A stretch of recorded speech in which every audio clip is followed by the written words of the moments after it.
Hi, I'm Jodi Dingwall, a family lawyer at Townsville. I advise and represent people who are going through a separation. Today I'm talking about the situation where you have property consent orders or you've been to court and the judge has made property orders. So, once you have property orders, the next step is to give effect to those orders. The terms of your final property orders will ultimately determine the steps you or your former partner need to take. For example, if the orders provide that you are to retain a property that was jointly owned with your former partner or spouse, the property will need to be transferred to you.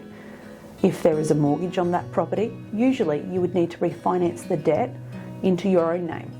This is subject, of course, to the rest of your property pool and the orders you have. The transfer will need to be formally assessed for stamp duty. However, as you have final orders made by the court, as a result of the property order or financial agreement, no stamp duty will be payable.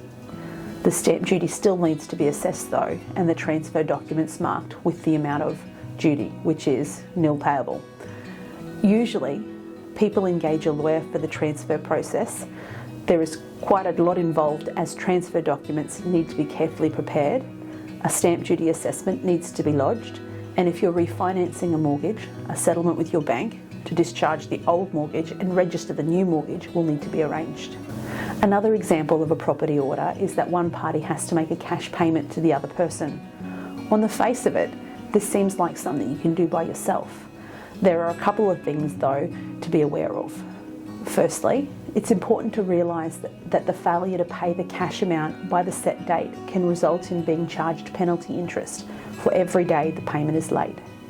Secondly, if there is property you are to retain, sometimes the default provisions included in the orders state that properties are to be sold in the event cash payments are not paid on time. If you're ordered to make a cash payment, you should be aware that if you don't pay on time, the other person has this protection.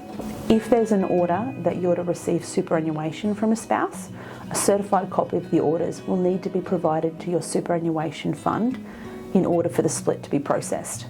We have an article about super splits in our online library. This can be a complicated process and sometimes many people engage a lawyer to handle this for them. There may be orders for motor vehicles to be transferred as a part of your settlement.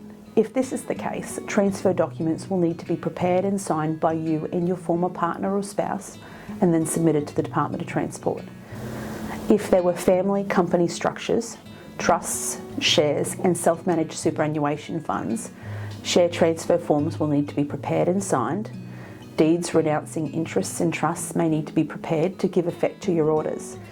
Most people engage a lawyer to help with the paperwork that needs to be signed. The most important thing to know is that it's very important to comply with the orders that are made. When a party doesn't comply with the orders that have been made, the court can actually set aside the orders that have been not complied with and make new orders.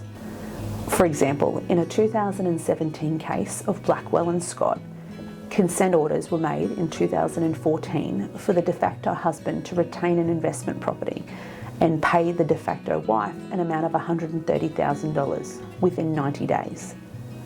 The de facto husband didn't make the payment for 13 months and didn't pay any interest for another few months after that. During that time, the investment property had substantially increased in value. When the consent orders were made, the property was worth around $600,000. However, by the time the de facto husband finally made the payment, the property had increased in value to $1 million. The de facto wife made an application to set aside the consent orders that were made in 2014. The basis for her application was that due to the husband's delay, the outcome did not accurately reflect the intention under the consent orders. The original orders were designed to reflect an equal division of the property held by the parties. And as the investment property had increased so significantly, the $130,000 payment, even with the interest paid, was not an equal division of the property pool. The wife's application was successful and the court set aside the 2014 consent orders. The court said that the de facto husband had defaulted in carrying out an obligation imposed on him, and in circumstances that have arisen as a result of that default, it was just and equitable to vary or set aside the orders. The court ordered that a greater cash payment be made to the wife so that an equal division of the property pool was achieved. It's interesting to know that whilst the court can set aside orders following a substantial increase in value of a property, it is very unlikely that a court would set aside orders following a substantial decrease in the value of that property. The reasoning behind this would be that a court doesn't want to reward the party who was in default.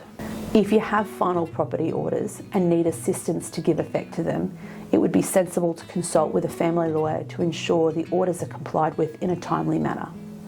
OSheaDyer Solicitors Townsville have experienced lawyers who practice exclusively in family law.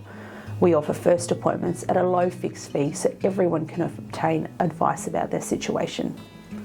So give us a call. We would love to help you.